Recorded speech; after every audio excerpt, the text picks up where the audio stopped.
Hi, beloveds. How are you doing? Want to talk to you today about walking out of a job. Avoid doing that. Avoid walking out. Just as a preface, right? If you are in physical danger, or there's going to be some emotional violence, then yes, get out of that toxic, dangerous workplace situation, right away. Otherwise, it's worth it to just center yourself and set an intention just to get through this challenging situation in a professional way that benefits you and other people. I've seen it a lot more than it's just really upsetting sometimes to think about it, but don't let walking out of a job be your biggest workplace regret. I've seen it. I've had clients very upset about it, just deeply regret it, and I don't want that to be you. And it might feel like tough and great at the moment, but in most cases, it doesn't help you. It won't help you at all to just, throw up your hands and, flip people off and just say, I'm leaving and, I quit on the spot. Again, it might feel tough and great at the moment, but in most cases, it does not help you to do that.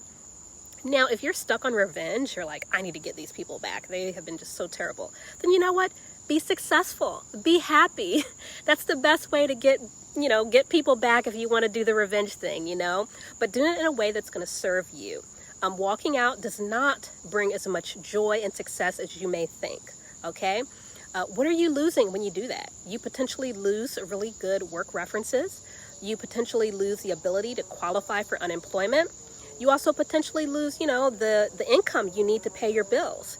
If you plan better and walk out when you're ready, give your resignation, don't just walk out.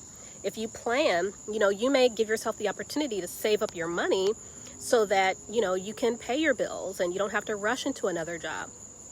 And so let me also say, your friends may think that it's a cool story, like, oh, I walked out and, I told all these people, F you and all this stuff or whatever, It might be a cool story for your friends, but those same friends, they may not recommend you for a job that they hear about because they know you're someone who will walk out of the job. And that could make them look bad if they refer you. So yeah, they may like the story, but at the end of the day, they may not recommend you for a job that they know about. So in other words, just don't make life harder for yourself.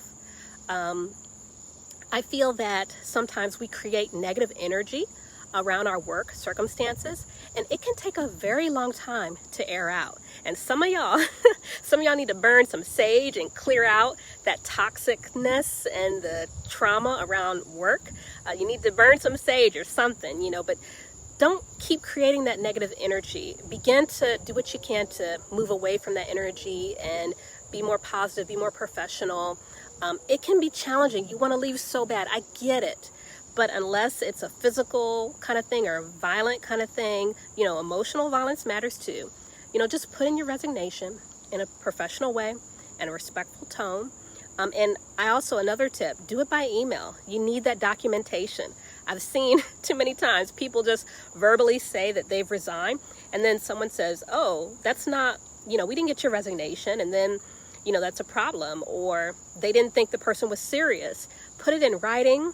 Put it by email and email it to your supervisor and your supervisor's boss as well. More than 2 people.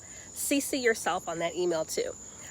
So don't walk out of a job. Try to hang in there if you can, but begin to plan your escape. Don't just walk out. I'm not saying don't leave a toxic job.